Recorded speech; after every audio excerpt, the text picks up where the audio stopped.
Every evening, right around 5:45, Gatsby climbed onto the windowsill. He sat up on his hind legs, folded his front paws against his chest one over the other like a small orange gentleman waiting for someone to notice him. His ears would prick forward, his eyes would lock on the sidewalk below. He still wore the little black bow tie Eleanor used to clip under his chin whenever company came over, a habit Sarah never had the heart to break. Paired with his permanently unimpressed expression, heavy-lidded eyes, and a mouth set somewhere between a frown and a shrug, he looked less like a pet and more like a small, unamused butler standing watch for a delivery that was already late. Guests always laughed the first time they saw it. "He's begging," they'd say. "He wants a treat." Sarah used to think that too. Gatsby had come into her life 8 months earlier, after her Aunt Eleanor passed away in her sleep on a quiet Tuesday in March. Eleanor had lived 3 blocks from Sarah, alone in the same apartment for 11 years, with the same orange cat curled beside her every night. When the family gathered to sort through Eleanor's things, nobody wanted to talk about the cat. He sat in the corner of the living room, still, watching the door, waiting for a woman who was never coming back. "Somebody has to take him," Sarah's cousin said. Sarah looked at Gatsby. Gatsby looked at her. "I'll take him," she said. She hadn't planned it. She just knew that if she didn't, he'd end up in a shelter with a complicated story most people wouldn't want to hear. The first few weeks were quiet in a way that worried her. Gatsby ate, he slept, he let her scratch behind his ears without much reaction. He wasn't unhappy exactly, he was somewhere else, somewhere she couldn't follow. Then, on a Thursday, she noticed the window thing for the first time. 5:45, exactly. Gatsby walked to the window, sat down, folded his paws, and stared at the sidewalk with an intensity that startled her. He didn't move for almost 20 minutes. When she called his name, he didn't turn around. "What are you looking at, buddy?" He didn't answer. He just kept watching. She thought maybe it was a bird, maybe a squirrel, maybe nothing at all. Cats did strange things, and she'd read somewhere that grief in animals could look like obsession, like ritual, like repeating something because it felt safer than facing the silence underneath. But it kept happening, every single evening, 5:45 without fail, whether she was home or not. Her neighbor mentioned seeing him there even on nights Sarah worked late. Same posture, same spot, same unwavering focus on the same stretch of sidewalk. Her mother visited one weekend and watched him do it. "He's just performing," her mother said. "Cats learn what gets attention. He probably did this for Eleanor for treats, and now he's stuck in the habit." Sarah wanted to believe that. It was easier than the alternative. But one evening, she sat down next to him on the sill instead of walking away. She followed his gaze past the mailbox, past the crosswalk, to the corner where the number 14 bus stopped every day at 5:43. The same bus Eleanor used to take home from her volunteer shift at the library. The same corner Eleanor walked from every single evening for 11 years while Gatsby waited in that exact window for the shape of her coat to turn onto their street. Sarah's chest went tight. He wasn't performing. He wasn't stuck in some meaningless loop. He was still waiting for her. If you've ever watched an animal hold on to someone long after that person was gone, you already know how heavy that kind of loyalty can feel to witness. Stay with me, because what Sarah did next changed something in both of them. And if stories like this matter to you, hit subscribe now. She started sitting with him every evening after that, 5:45 without fail. She didn't try to distract him or coax him away from the window. She just sat quietly beside him, her shoulder against his warm side, and watched the same corner he watched.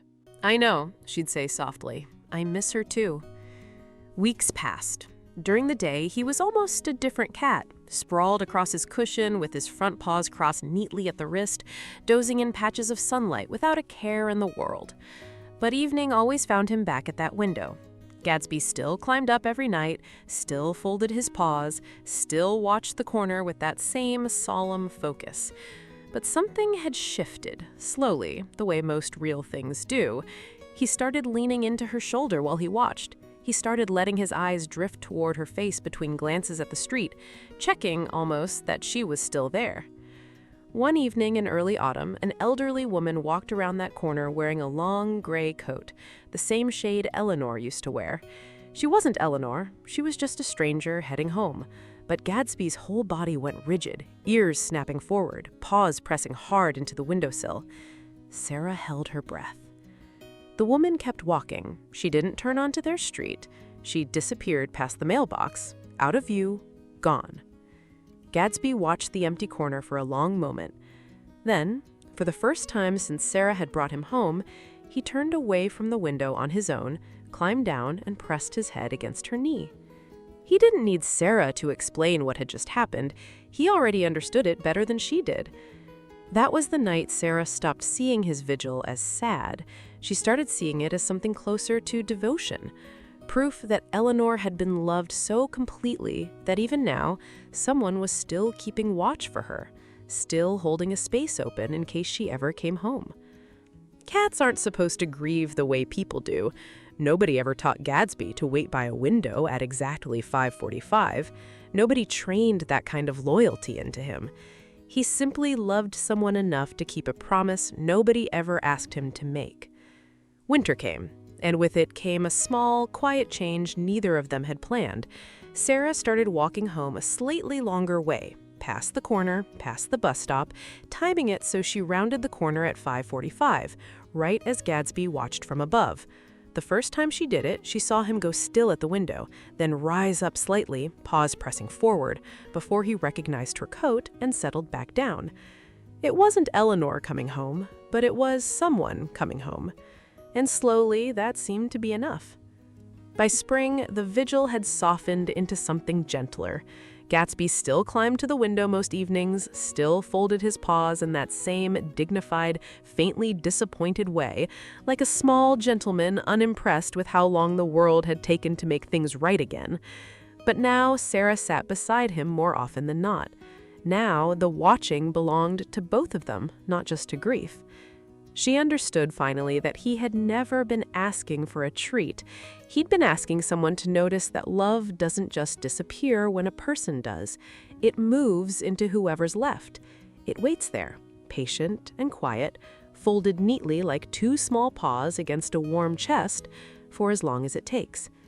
Sarah still catches him sometimes, mid-glance, checking the corner out of habit more than hope now. She no longer feels sad when she sees it.